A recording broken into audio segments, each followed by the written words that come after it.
ភ្លៀងធ្លាក់មកសាំចម្រោកគ្រប់សពសត់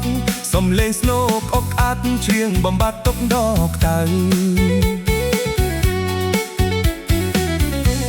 រុកជាតិញញឹមស្រស់ទឹកភ្លៀងប្រោះលែងសោកសៅ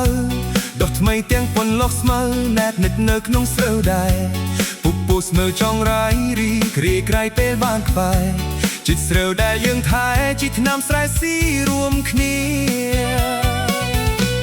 ឥឡូវជីថ្នាំថ្លៃគួរចំណាយកងខ្ជិះជាបើសិនប្រាសាលធាវិច្បាស់ជាចំគោលដៅសម្រាប់ស្មើគ្មានសល់ប្រាបានផលគ្មានស្មើនៅ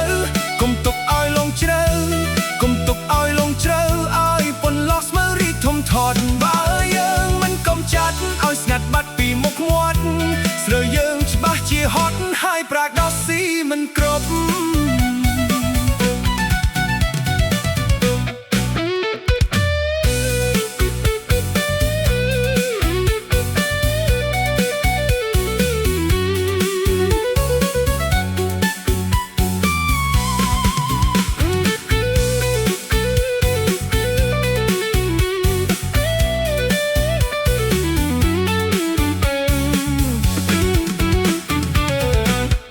ធាជំនន់ថ្មីប្រាលើដីស្មៅគ្រប់សព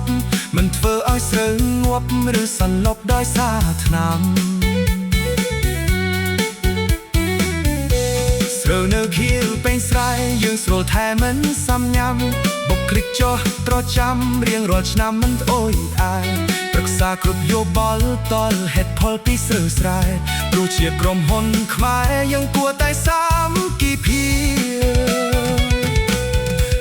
ជីថ្នាំថ្លៃគួរចំណាយកងខ្ជិះខ្ជាបើសិនប្រាសាលធាវិច្បាស់ជាចំគោលដៅសម្រាប់ស្មើគ្មានសល់ប្រាបានផលគ្មានស្មើនៅកុំទុកឲ្យលងជ្រៅឲ្យពុនលក់ស្មើរីកធំធាត់បើយើងមិនកុំចាត់ឲ្យស្ងាត់បាត់ពីមុខមាត់ស្រូវយើងច្បាស់ជាហត់ហើយប្រាដោះស៊ីមិនគ្រប់ជាថ្នាំកំចាត់ស្មៅជំនាន់ឆ្វេងក្រុមហ៊ុនស្រុកច្បាប់របស់ King Agro ចែកចាយដោយលោកត្រយកម្ពុជា